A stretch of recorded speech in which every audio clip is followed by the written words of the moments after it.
얘들아, 이제 우리 원격 수업 기간 때 이제 배웠던 거 이어서 지금 시간에 배워볼 텐데, 우리가 저번 주에 배웠던 대표적인 내용들이 한국 현대사의 큰 흐름들을 배워봤어. 우리나라 정부가 어떻게 수립되었으며, 그런 정부 수립 이후에 6.25 전쟁, 그리고 민주주의가 발전하는 과정 속에서 대표적인 큰 사건, 발췌개헌, 사사오입 개헌, 그 다음에 4.19 혁명, 이런 것들을 배웠단 말이야. 그리고 4.19 혁명 이후에 나타난 게 장면 내각.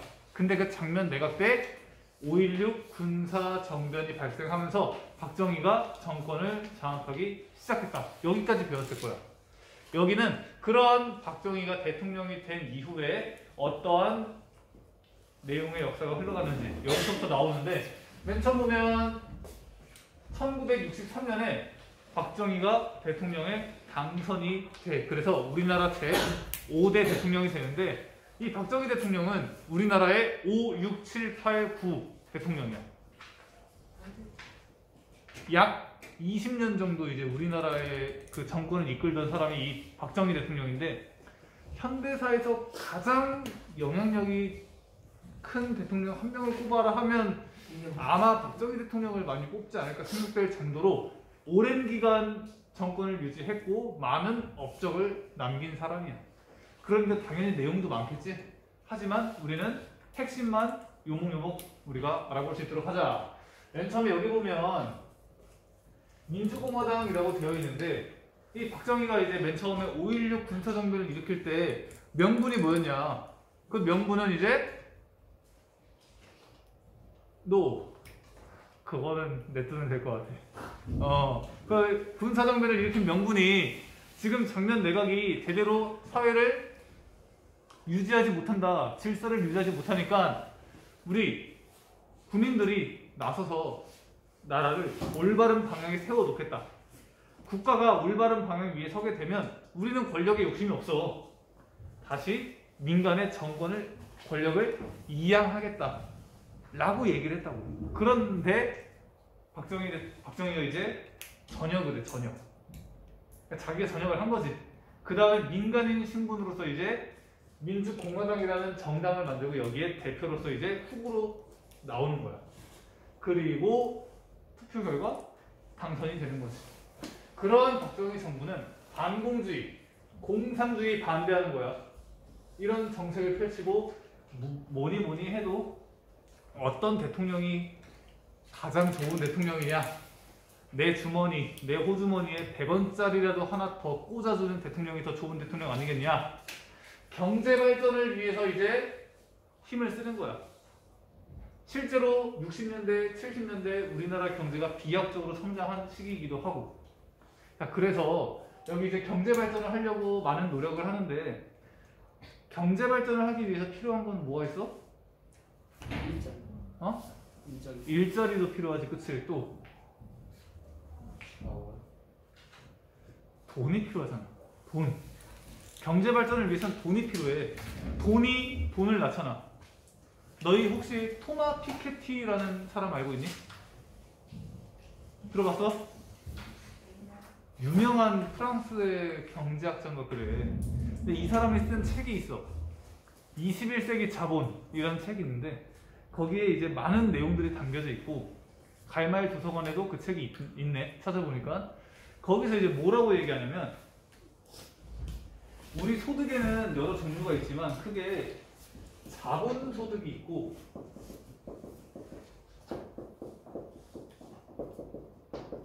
근로소득이 있는 거야. 근로소득은 말 그대로 내가 일을 해서 월급 받는다고 생각을 하면 되는 거야. 자본소득은 내가 일을 해서 월급 받는 게 아니라 내가 가지고 있는 자산을 낳는 그 소득을 자본소득이라고 했을 때 어떤 게 더 소득이 높을 것 같아? 너희 생각에는?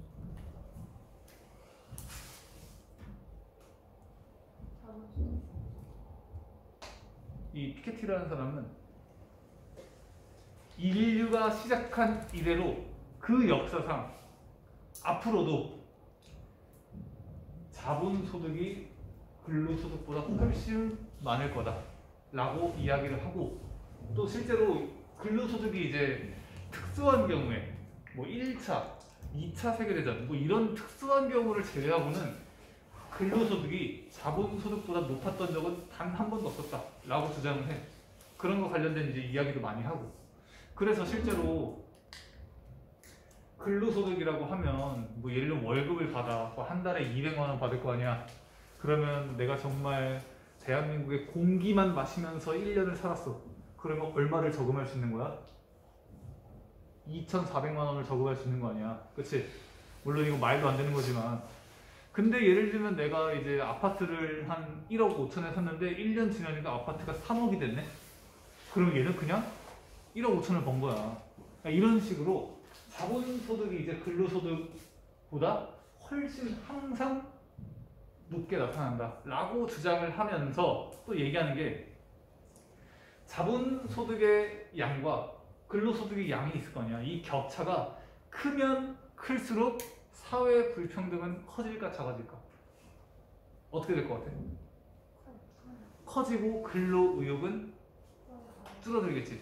그거를 이제 유심하게 비판하는 뭐 그런 내용을 담고 있는 게 21세기 자본이라는 책이라고 할 수 있는데 얘기하는 거는 자본소득, 돈을 낳는다 이거야. 경제발전도 마찬가지야. 돈이 있어야 경제발전을 하고 그걸 통해서 우리가 성장을 할 수 있는데 돈이 없는 거야. 돈이 없으면 어떡하니? 만약에 너네가 살아가면서 돈이 필요한 일이 생길 거 아니야. 너네가 앞으로 돈 필요할 일이 뭐가 생길까? 어떤 일이 있을까? 아플 때. 그치. 아플 때 돈이 필요하지. 아플 때 돈 없는 거만큼 또 서러운 것도 없다지. 그 다음 또 아플 때 말고. 결혼할 때.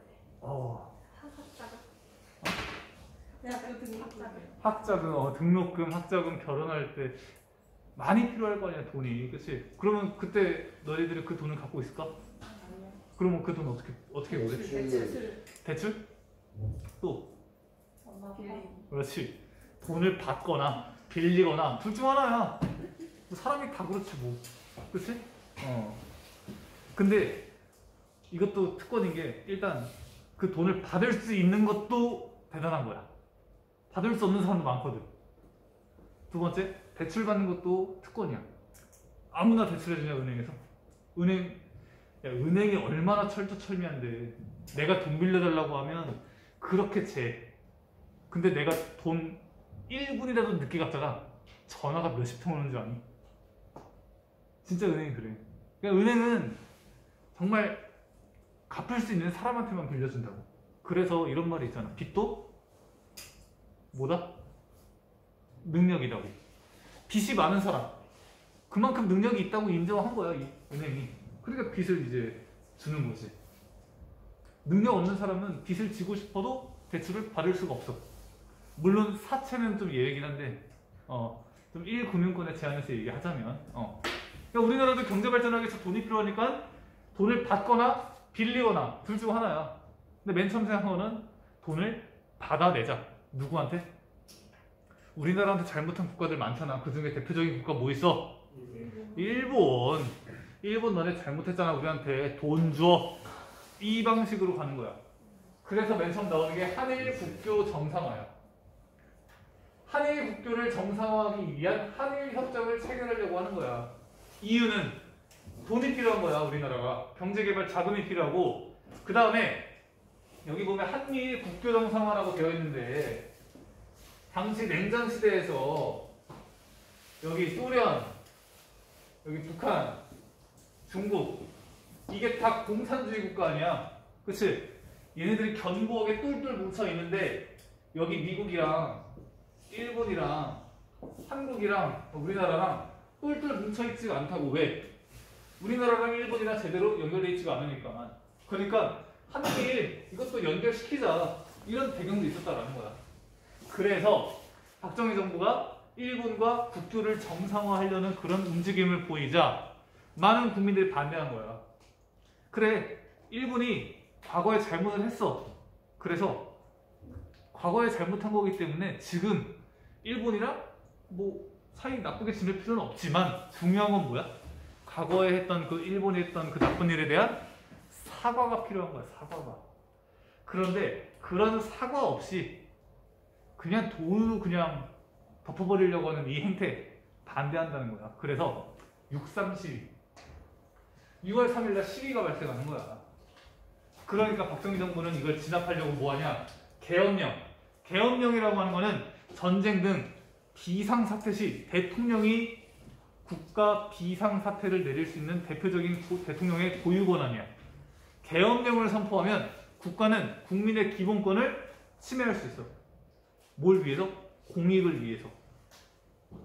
그리고 휴교령. 특히 학생들이 모여서 막 반대운동을 하는 거야. 근데 학생들이 어떻게 모이나 봤더니 학교라는 게 있는 거야. 그래서 학교를 열지 못하게 하는 거야. 휴교시키는 거 무조건. 학생들 못 모이게. 휴교령. 국가가 강제로 학교를 쉬게 한다. 마지막 휴교령은 우리나라에 언제였을까? 모르겠다. 만약에 요즘 뭔가 지금 국가 상태가 안 좋습니다 하면서 국가에서 휴교령을 내린다. 어떨 것 같아? 좋죠. 기모찌. 자, 어쨌든 휴교령을 내린 거야. 그리고 이제 여기 보면 1차 인민혁명당 사건이라는 게 있는데 이건 뭐냐면 이승만 정부나 박정희 정부나 반공주의야. 자기의 반대되는 뭐가 있으면 그냥 공산주의자로 몰고 가면 바로 처형시키는 거야. 코로나 때가 휴교 아니었나? 근데 그 휴교랑 여기서 말하는 그 휴교령은 좀 달라. 근데 뭐 그것도 휴교령이라고도 할 수 있겠지. 그때 너네 기억나니? 2020년이거든? 확진자 수가 100명만, 즉 세 자릿수만 나와도 다들 기겁했었어. 그래서 한 200명 나왔을 때 그냥 학교 개학하지 말라고 했었는데 요즘 얼마 나오냐? 코로나. 내가 알기로 어제인가 뭐 5만 나왔나? 뭐 7만, 5만 뭐 이런 거 같아. 이제는 뭐 세 자릿수 이런 거 끄떡도 없지. 자, 이건 1차 인민혁명당. 이거 한일국교 정상화 반대하는 사람들 너 빨갱이지 라고 몰면서 처형시키는 거야. 누명 씌운다고. 이런 걸로 탄압하면서 결국에 한일협정이 체결돼. 그래서 일본이 우리나라한테 자금도 주고 돈도 빌려줘. 제공과 돈 빌려준 걸 같이 했다고. 또 우리는 그 돈 받아서 뭐 하는 거야? 경제 개발시키는 거야. 근데 아까 얘기했지만 식민지에 대한 일본의 진심 어린 사과, 위안부 문제, 독도 문제 이런 건 하나도 해결되지 않은 상태에서 그냥 돈만 받고 끝냈다라는 거야. 그게 한일 협정의 내용이다. 근데 돈은 더 필요해. 이거 뭐하냐? 두 번째, 베트남 파병하는 거야. 베트남 파병. 당시 베트남도 우리나라처럼 남북 나뉘어 있단 말이야. 북쪽에 공산당, 남쪽에 미국 이렇게 나뉘어져 있는데 그 남베트남 중심으로 이제 남베트남 안에 있는 그 베트콩이라고 그래갖고 약간 이제 북베트남이 이제 남쪽에 집어넣은 약간 그런 베트콩이라는 게 있고 그거 선전한다는 목적으로 이제 미국이 이제 베트남 전쟁에 개입을 하게 되는데 거기에 미국이 우리나라도 파병해라고 하는 거야. 그래서 우리나라가 뭐라 그러니? 오케이, 미국이 파병하라고 하니까 파병하겠어. 그 대신 각서 하나 쓰고 하자. 브라운 각서. 한국군 장비를 현대화한다. 이게 뭐냐면 그래 파병하겠다. 근데 우리는 사람만 그냥 보낸다. 사람 그대로 딱 보내면 미국이 뭐 어떻게 해주는 거야? 뭐 좀 얘기하면 갑옷, 총 이런 거 싹 다 현대 최첨단 무기로 우리나라 군인들을 장비화 딱 시킨 다음에 돌아올 때는 그대로 돌려보내주는 거야. 그러니까 우리나라 장비가 현대화 되겠지? 그 다음에 베트남 재건 사업 참여. 전쟁이 발생하고 전쟁이 언젠가 끝날 거 아니야. 그럼 전쟁 때 많이 파괴됐던 거 다시 복구시켜야 될 거 아니야. 그걸 재건 사업이라고 불러. 이 재건 사업에 우리나라 기업이 참여하면 우리나라 기업은 돈을 버는 거잖아. 이걸 얘기하는 거고. 차관제도. 차관은 돈 빌려주겠다라는 거야. 우리나라의 1금융권은 뭐뭐 있냐? 우리나라의 1금융권. 다들 돈 빌릴 때 여기서 빌리고 싶어 하잖아. 친구. 뭐? 친구? 친구? 아, 이자가 없으니까. 그러네. 그 친구는 얼마까지 빌려줄 수 있냐? 괜찮아. 7천만 원만. 야, 이자 없이 7천만 원 빌려주는 친구 나도 만들고 싶다. 너네 나중에 컸을 때 친구가 이제 고등학교 때 친구가 100만 원만 빌려달래. 빌려줄 수 있을 거 아니야? 안 빌려줘? 어떻게 생각해? 갑자기 내가 22살 때 너한테 100만 원 빌려달라고. 안 빌려주지. 이유 듣고 달라질 것 같아. 근데 이유 듣다가 이유가 좀 중요해. 이유가 좀 중요해. 그 이유를 들어봤더니 뭐가 있을까? 엄마가 편찮으시래. 내가 그거는 중학생이에요. 그거는 기가 모자른다. 아. 경험이가 모자르면 알바해. 아니 근데 약간 좀 수술비. 그래, 만약에 이제 부모님이 편찮으신데 지금 수술비가 필요해. 그래서 수술이 3일 뒤인데 친구야 100만 원만 빌려줘. 그럼 빌려줄 수 있니? 나한테 빌려줬다고. 경문에 가면 줘야지. 아니 그러니까 100만 원 벌 수 있는데 더 큰 돈이 필요하니까 막 100만 원씩 빌리는 거지. 그럼 빌려줄 것 같은데. 그러면 이제 자 200만 원. 500 와 500. 500 있어. 500 내가 몇 살이에요? 30으로 하자. 30. 아 그럼 빌려주지. 30살인데 500 있어. 분명히 500 있어. 근데 친구가 500 빌려달래. 이유도 똑같은 이유예요?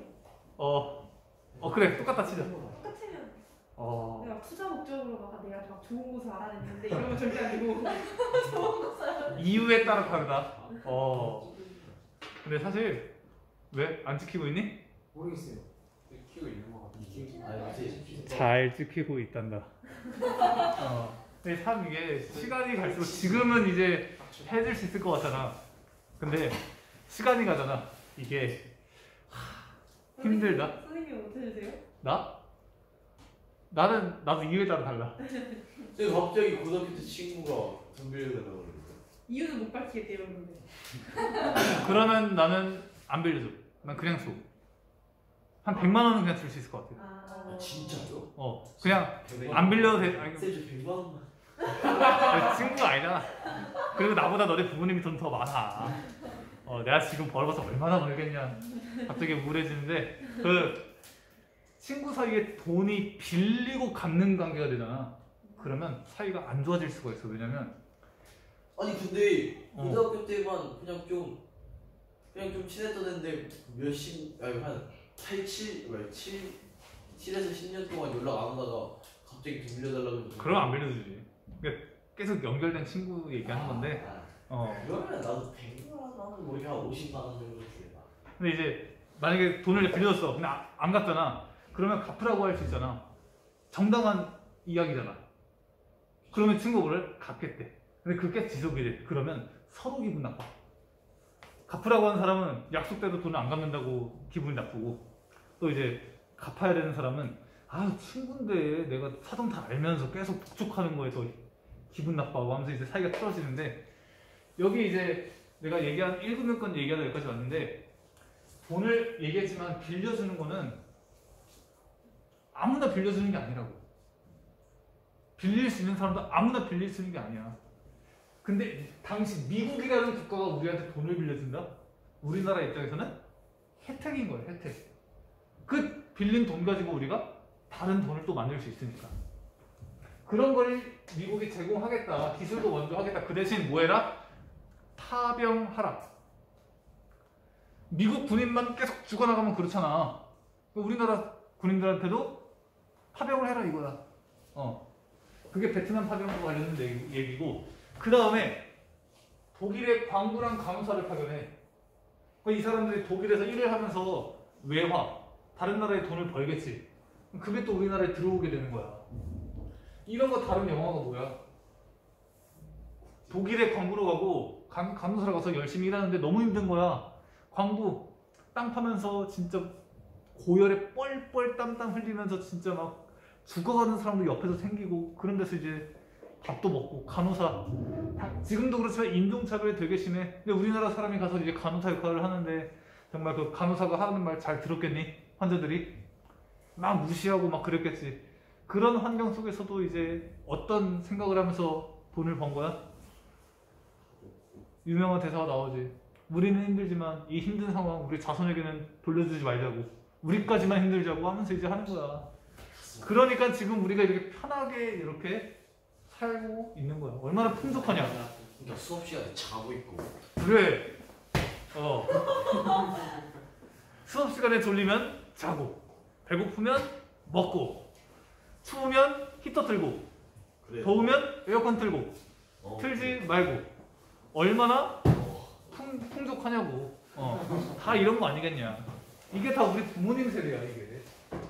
부모님 세대 혹은 이제 약간 부모님과 할머니 중간 세대라고 해야 되나? 그러니까 그 세대분들이 다 이런 피땀 노력을 쓰신 거야. 그래서 이런 걸 기반으로 뭐 한 거야? 경제 발전이 이루어진 거야. 그래서 우리나라 지금 경제 대국이 된 거고. 자, 그래서 이렇게 한일국교 정상화, 베트남 파병, 그리고 독일의 광부 간호사 파견을 통해서 우리가 경제 발전에 필요한 자금을 이렇게 획득했구나 라는 걸 우리가 알게 되었고, 그 다음에 이제 또 배워볼 부분은 박정희 대통령이 총 5번에 걸쳐서 대통령이 되었다며. 어떻게 5번이나 대통령을 할 수 있을까? 어떻게 그랬었을까를 보자고. 자, 우선 대통령 4년제, 그리고 9번까지밖에 못해. 이승만 대통령은 3번 했어. 왜? 4.4.5입 개헌으로 초대 대통령에 한해서 중임전이 철폐됐기 때문에. 근데 박정희 대통령은 초대 대통령이 아니잖아. 그러니까 2번까지밖에 못하는 거야. 그래서 2번 했어. 이때 한 번 해서 67년까지 하고 4년이니까. 그리고 67년에서 또 당선돼서 71년까지 하는 거야. 근데 이 67년에서 71년 사이 69년도에 2번은 좀 아쉽다. 한국은 3세판 아니냐. 3번 합시다. 3번. 3선 개헌을 하는 거야. 대통령 3번까지 할 수 있게 법을 바꾼다고. 그게 3선 개헌이야. 그래서 결국에 여기 보면 뭐 공화당 의원만을 변칙 통과를 시켰대. 이런 방법을 통해서 결국에 이 3선 개헌이 성공이 되고, 그래서 1971년도에 다시 한번 박정희 대통령이 3번째 출마가 된 거야. 그리고 여기서 박정희 대통령이 뽑혀. 그래서 5, 6, 7대 3번 대통령을 시작을 했다. 그리고 1년 뒤 1972년 10월 달에 유신헌법이라는 것을 발표해. 유신헌법. 이 유신헌법의 내용이 뭐냐? 긴급조치권. 대통령이 긴급하다고 판단되는 상황에 놓이면 대통령은 긴급조치권을 딱 선포할 수 있는 거야. 긴급조치. 긴급조치 하면 대통령이 마음대로 할 수 있는 거야. 왜? 긴급하니까. 국회의원 3분의 1 추천. 그때 진짜 긴급했어요? 그건 누가 판단할까? 대통령이 판단하는 거야. 그리고 이제 국회의원 3분의 1을 추천해. 그래서 쉽게 얘기하면 국회의원 3분의 1은 대통령이 마음대로 임명시킬 수 있는 거야. 국회를 해산시킬 수도 있어. 국회가 내 말 안 듣잖아. 없애버리는 거야. 모든 법관은 누가 임명한다? 대통령. 모든 법관, 쉽게 얘기하면 모든 검사, 모든 판사를 다 대통령이 임명시키는 거야. 그러면 그 법관들 대통령한테 좋은 쪽으로 판결을 내릴까, 아니면 중립적으로 딱 정확하게 올바른 판단을 내릴까?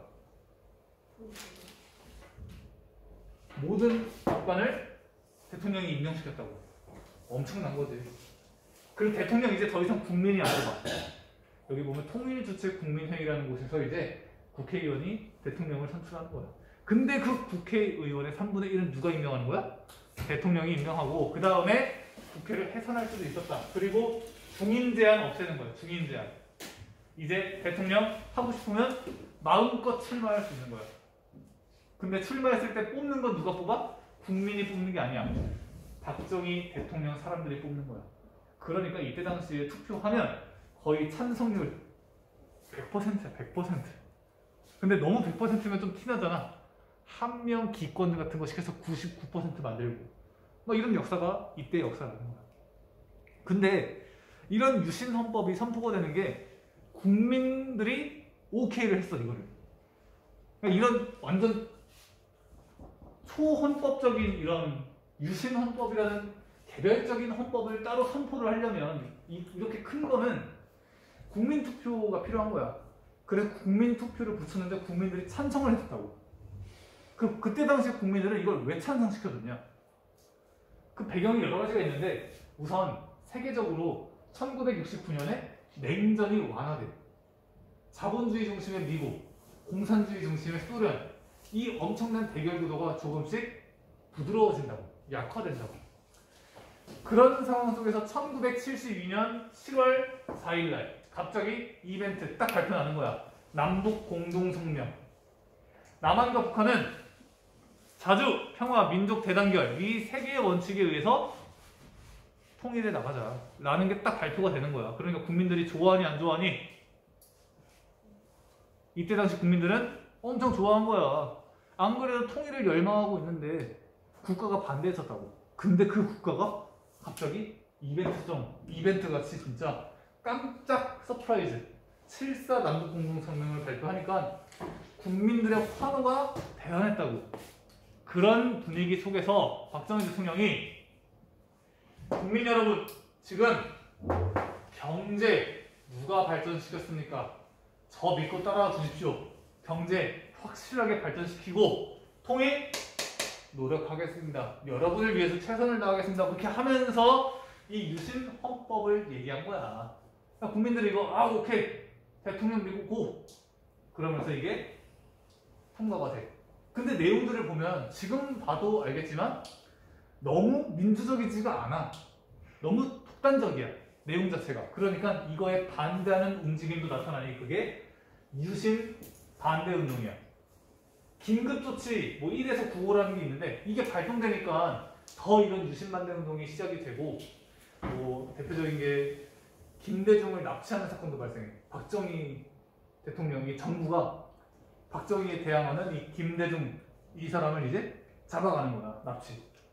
그리고 유신헌법 개정 100만인 서명운동이라는 것도 벌였고 민청학년 민주 뭐 청년 학생 연합회 뭐 이런 줄임말인데 이 민청학년이라는 단체에서 유신 반대 운동을 하니까 이거를 이제 탄압하고자 이제 정부가 일으킨 사건이고 기타 YH 무력 사건이라서 이제 노동자와 관련된 이런 분쟁들이 발생했는데 그 과정 속에서 정부의 과잉 진압이 있었다.